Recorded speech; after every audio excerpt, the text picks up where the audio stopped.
ইসরায়েলের ভয়ে যে শুধুমাত্রই ইরান কাঁপছে এমনটা নয়। ইসরায়েলের ভয়ে কাঁপতে শুরু করেছে আমাদের পড়শি দেশ পাকিস্তানও। শুনে কিছুটা অবাক লাগছে হয়তো আপনাদের, কিন্তু আজকে আমি আপনাদের সামনে বলবো যে পাকিস্তান দীর্ঘদিন ধরে ইসরায়েলের ভয়ে কাবু, কিন্তু কেন?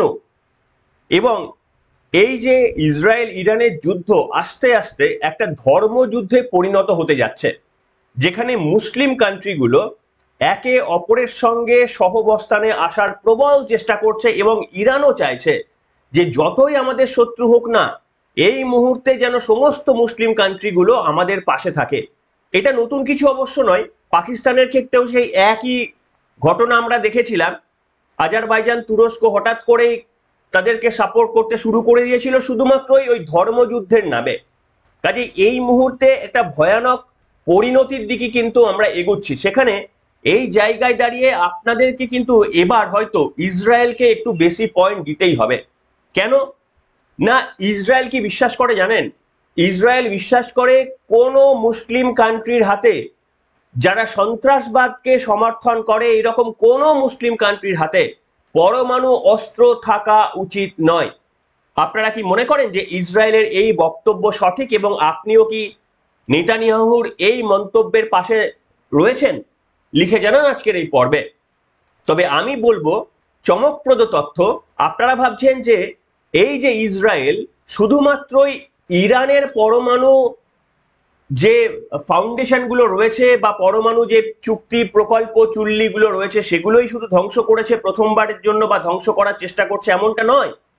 ইতিহাসে এর আগেও দুটি দেশকে, ইসরায়েল দুটি দেশকে যখন তারা পারমাণবিক অস্ত্র প্রস্তুতির চেষ্টা করেছিল, এই একই পদ্ধতিতে ইসরায়েল গিয়ে গুড়িয়ে দিয়ে এসেছিল। তাহলে কি একবার ইসরায়েলকে থ্যাংক ইউ জানাবেন নাকি? জানাবেন না হয়, কিন্তু খবরটা সম্পূর্ণ শোনার পরই। নমস্কার, welcome to simple as ABC. আপনাদের সকলকে স্বাগত জানিয়ে অত্যন্ত চাঞ্চল্যকর তথ্য দিতে চলেছি আপনাদের সাথে। দেখুন, পাকিস্তানের পার্লামেন্টে আলোচনা হচ্ছে যে আমাদের সর্বতোভাবে ইরানের পাশে থাকা উচিত। যদিও মাত্র এই বছর দুয়েক আগে পর্যন্ত ইরান এবং পাকিস্তানের যে একটা অংশ শেয়ার তারা করে বর্ডার, সেই অংশ নিয়ে তাদের মধ্যে কার্যত ছোট যুদ্ধ লেগে গিয়েছিল। এই দুই দেশের মতের মিল না থাকলেও শুধুমাত্র এই ধর্মের ভিত্তিতে পাকিস্তানের সাংসদরা বলছেন যে আমরা যদি এই মুহূর্তে ইরানের পাশে না থাকি তাহলে ইসরায়েলের পরবর্তী টার্গেট হব আমরা। কে বলছে? পাকিস্তানের সাংসদ আসাদ কাইজার। তিনি এই মন্তব্য পাকিস্তানের পার্লামেন্টে করেছেন, আর এই মন্তব্য করার পরই ভাইরাল হয়ে গিয়েছে। পাকিস্তান ইসরায়েলের কাছে ভয় পাচ্ছে। আসুন এই বক্তব্যটা আমি শোনাই, তারপরে বাকি আলোচনায় আসছি। खुदा न ख्वास्ता इसके बाद उसकी एडवेंचर, उसकी दूसरा निशाना पाकिस्तान हो सकता है। इसलिए पाकिस्तानी कौम को और पाकिस्तान की हुकूमत की जिम्मेदारी बनती है कि वो जितना अपना सफारती ताल्लुकात या जिस लेवल पे कर सकते हैं वो अपना किरदार जरूर अदा करें। खुदा न ख्वास्ता শুনলেন? এই যে সাংসদ পাকিস্তানের তেহরিকি ই তালিবান, তেহরিকি ই ইনসাফ এর এমপি আসাদ কাইজার, তিনি বলছেন যে এর পরবর্তী টার্গেট ইসরায়েলের আমরা হতে পারি, তাই আমাদের সর্বতোভাবে ইরানের পাশে থাকা উচিত। শুধু তিনি নয়, প্রতিরক্ষা মন্ত্রী খোয়াজা আসিফ তিনি আবার একটু কয়েক ধাপ এগিয়ে বলেছেন যে আমাদের মধ্যে বিভিন্ন রকমের সম্পর্ক থাকতেও পারে। এবং অনেকেই বলছেন, বিশেষ করে ওই যে প্রথম যার নাম বললাম আসাদ কাইজার, তিনি বলেছেন এই যে অপারেশন সিন্দুরের সময় ভারতকে ইসরায়েল যে ড্রোনগুলো দিয়ে সাহায্য করেছিল সেই ড্রোনগুলো পাকিস্তান রুখতে পারেনি। অর্থাৎ তিনি বলছেন যে ভারত এবং ইসরায়েলকে একই চোখে তারা দেখছেন। এবং প্রতিরক্ষা মন্ত্রী খোয়াজা আসিফ বলেছেন যে আমাদের মধ্যে বৈরিতা থাকতে পারে, কিন্তু আমার ভাই মার খাবে, আমি বসে দেখবো। আমার ভাই মানে কি? মানে হচ্ছে মুসলিম দেশ। ওরা নিজেদের মুসলিম দেশকেই শুধুমাত্র ভাই বোন দিদি এসব মনে করে, আর বাকিদেরকে কাফের বলে মনে করে। সেটা আপনারা ইহুদি হতে পারে, হিন্দু হতে পারে, খ্রিস্টান হতে পারে, এরা সবাই কাফের। সেই কারণে এই মুসলিম দেশগুলো তারা চাইছে যে এটা নাকি একটা ধর্মযুদ্ধ তাদের ক্ষেত্রে। এই জায়গায় দাঁড়িয়ে ইরান এতটাই আপ্লুত হয়েছে, এতটাই খুশি হয়েছে যে পাকিস্তানের বার্তা পেয়ে তারা বলতে শুরু করেছে যে দরকার পড়লে পাকিস্তান আমাদেরকে নিউক্লিয়ার বোম দিয়ে সাহায্য করবে, আর এই নিউক্লিয়ার বোম দিয়ে আমরা ইসরায়েলে আঘাত হানবো। কে বলেছে এটা? বলেছে তেহরানের সেনাপ্রধান, জাতীয় নিরাপত্তা পরিষদের সদস্য জেনারেল মোহসেন রেজাই।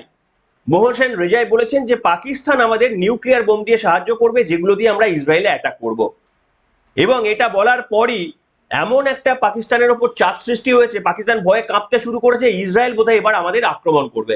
তারপরেই পাকিস্তানের তরফ থেকে অফিসিয়ালি বলা হয়েছে যে না না না, আমরা এরকম কোনো স্টেটমেন্ট দিইনি, অর্থাৎ ভয়ে গুটিয়ে গেছে। আরে ভয় পাওয়ারও কারণ রয়েছে, কেন জানেন তো? তার কারণ সত্যি দেখুন, এই পাকিস্তান, এই সমস্ত দেশগুলো যাদের কোনো গণতন্ত্র বলে কিছু নেই, আজকে গণতন্ত্র, কালকে সেনাদের, পরশুদিন কোনো সন্ত্রাস গোষ্ঠীর হাতে যাদের ক্ষমতা চলে যায়, তাদের হাতে পরমাণু অস্ত্র থাকাটা কতটা বিপজ্জনক। এই ক্ষেত্রে কিন্তু আমি 100% ইসরায়েলের সঙ্গে সহমত। আপনারাও কি সহমত? ইসরায়েল কিন্তু এই ক্ষেত্রে জিরো টলারেন্সের নীতি তারা ব্যবহার করে থাকে। কেন বললাম? আমি আপনাদের সামনে বললাম, আপনারা জানেন যে ইরানের পরমাণু কেন্দ্রগুলোতে হামলা চালিয়ে দিয়েছে ইসরায়েল, কিন্তু এটাই প্রথম নয়, এর আগেও দুটি দেশকে নাস্তানাবুদ করে ছেড়ে দিয়েছিল ইসরায়েল। প্রথমটা হচ্ছে ইরাক, 1981 সালে অপারেশন অপেরা নাম দিয়েছিল তারা। ইরাক গোপনে তারা একটা পরমাণু চুল্লি তৈরি করে ফেলেছিল এবং তারা চাইছিল এই পরমাণু চুল্লি, তারা সকলকে বলছিল যে আমরা বিদ্যুৎ তৈরি করার জন্য এক্সপেরিমেন্ট করছে, কিন্তু কোনো রকমের ঝুঁকি নেয়নি ইসরায়েল। সরাসরি F-15, F-16 মার্কিন যুদ্ধ বিমানগুলোকে নিয়ে তারা একেবারে ইরাকের মধ্যে ঢুকে ওই মানে ইনফ্রাস্ট্রাকচারটা একেবারেই ধ্বংস করে দিয়ে আসে। তারপর থেকে ইরাক আর ঘুরে দাঁড়াতে পারেনি, আর দ্বিতীয়বার ভাবতেও পারেনি যে তারা পরমাণু অস্ত্র তৈরি করবে। সেটা হচ্ছে 1981 সালে অপারেশন অপেরা। এরপর আবার 2007 সালে সিরিয়া, ভাবুন সিরিয়ার মতো একটা জঙ্গি দেশ, তারাও পরমাণু অস্ত্র তৈরি করতে চেয়েছিল। 2007 সালে সিরিয়া, সেখানেও তারা এইরকম পরমাণু অস্ত্র তৈরি করার যখন প্ল্যান করে, তখন আবারও সেই ইসরায়েল এই সিরিয়ার মধ্যে ঢুকে তাদের ইনফ্রাস্ট্রাকচারটাকে গুড়িয়ে দিয়ে আসে। এবং এইটার পর আর ঘুরে দাঁড়াতে পারেনি কিন্তু এই ইরাক বা সিরিয়া। এবার আপনারা একটু ভেবে দেখুন, বা আপনারা কি সমর্থন করছেন ইসরায়েলের এই পদক্ষেপ? আমি সমর্থন করছি। এই যে ভয়ানক ভয়ানক কিছু ইসলামিক স্টেট রয়েছে, যারা কার্যত জঙ্গিদের আঁতুড়ঘর, তাদের হাতে যদি পারমাণবিক বোম বা তার কৌশল বা তার ফর্মুলা কিংবা তার উপাদান চলে আসে, তাহলে এই পৃথিবীটা ধ্বংস হয়ে যেতে বেশিক্ষণ লাগবে না।